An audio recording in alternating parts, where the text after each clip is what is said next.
Hey there everyone, so a little quick video here on this particular hot metal car.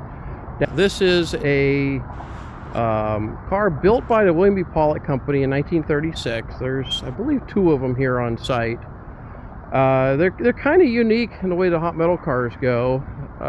First off is that it's not made like any other bottle car you've ever seen, in that it has the frame that the earlier open top and cling type cars have, like the cling car that we have at Steel Heritage. But it has an operating mechanism that's very reminiscent of the electrically dumped slag cars.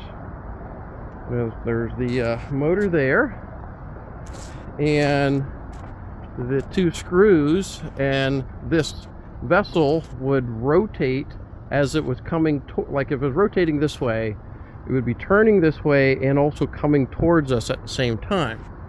And what that did is get the spout out as far from the car body as possible. So here at Sloss, they poured pigs. They had a pig caster, so the ton dish for the pig caster was in a specific location, and this was set up so that when they spotted this car and rotated it, that spout would rotate around and then also come this direction, and so when it got to the point to pour, it was lined up perfectly to pour into the ton dish.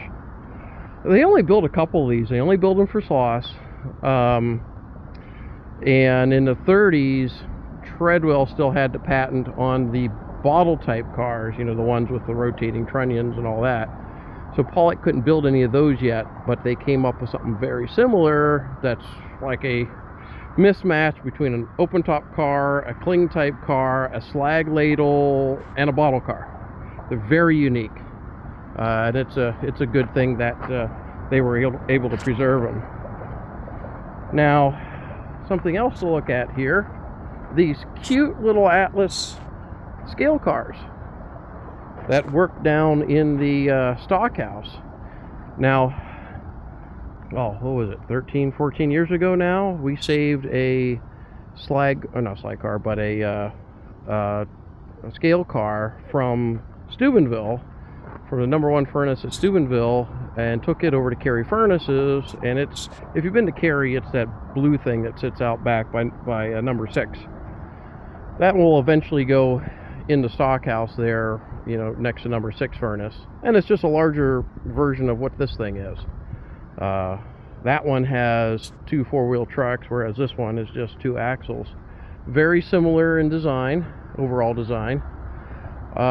This car, I remember back when they pulled it out from the stockhouse, and the stockhouse had been flooded for a long time, so that's why this thing doesn't look in all that good a shape.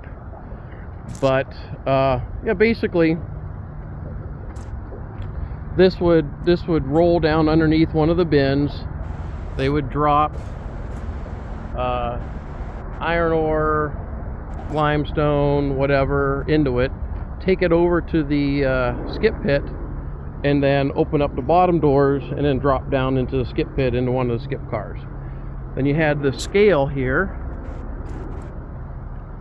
When you're putting the material in the car, you could weigh the amount going into the car. So the person running this was actually in charge of the entire charging process of the blast furnace. He controlled when the skip cars went up and down, when the big and small bell opened, how the material was put in.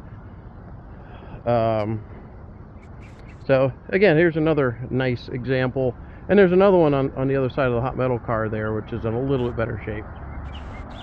And back behind it is what appears to be a steam locomotive crane, which just in itself is pretty rare.